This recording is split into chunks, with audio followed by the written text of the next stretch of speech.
Posture. So, posture ఎలా కూర్చోవాలి? మనం కూర్చున్నప్పుడు మన చైర్ ఏ హైట్‌లో ఉండాలి? మనము ఇప్పుడు ల్యాప్‌టాప్ గానీ, డెస్క్‌టాప్ కానీ ఏ హైట్‌లో ఉండాలి? తర్వాత ఇవాళ రేపు చాలామంది లేడీస్ ఇళ్లలో ఉన్న లేడీస్‌కి మొబైల్ చూడటం చాలా అలవాటయిపోయింది. సో, ఈ మధ్య కాలంలో మనకి మొబైల్ స్టాండ్స్ వచ్చాయి. మొబైల్ హోల్డర్స్ వచ్చాయి.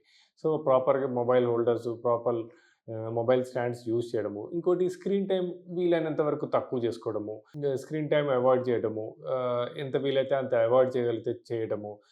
అండ్ దెన్ ఇంకోటి సిస్టమ్ వర్క్ మీద వర్క్ చేసేవాళ్ళు ఎస్పెషల్లీ బ్యాంక్‌లో గానీ, సాఫ్ట్‌వేర్ ఇంజినీర్స్ కానీ వాళ్ళకేం చెప్తామంటే ఎవ్రీ హాఫ్ అన్ అవర్‌కి ఒకసారి లేచి ఒక 2, 3 స్టెప్స్ ఏసుకొని కూర్చోవడము. తర్వాత ఎవ్రీ 1 ½ 2 అవర్స్‌కి జస్ట్ ఒక చిన్న వాక్ చేసి వచ్చి కూర్చోవడము.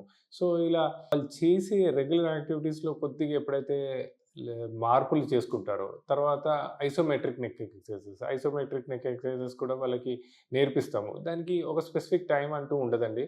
ఎప్పుడు కుదిరితే అప్పుడు. అంటే ఒకవేళ మార్నింగ్ కుదరకపోతే ఆఫ్టర్‌నూన్ లేకపోతే night time. But they have to do it. So, అట్లా వాళ్ళని మోటివేట్ చేసి, వాళ్ళ లైఫ్ స్టైల్ మోడిఫికేషన్స్ చేసుకొని, వాళ్ళ ఎర్గోనామిక్స్, పోస్చర్ మార్చి అండ్ దెన్ చిన్న చిన్న ఇంజెక్షన్ పద్ధతుల ద్వారా వాళ్ళకొక మంచి పరిష్కారం. ఎంతో కాలంగా సఫర్ అవుతున్న వాళ్ళకి ఒక లాంగ్ లాస్టింగ్ సొల్యూషన్ మా పెయిన్ మేనేజ్‌మెంట్ సెంటర్స్‌లో అవైలబుల్ ఉంటుంది.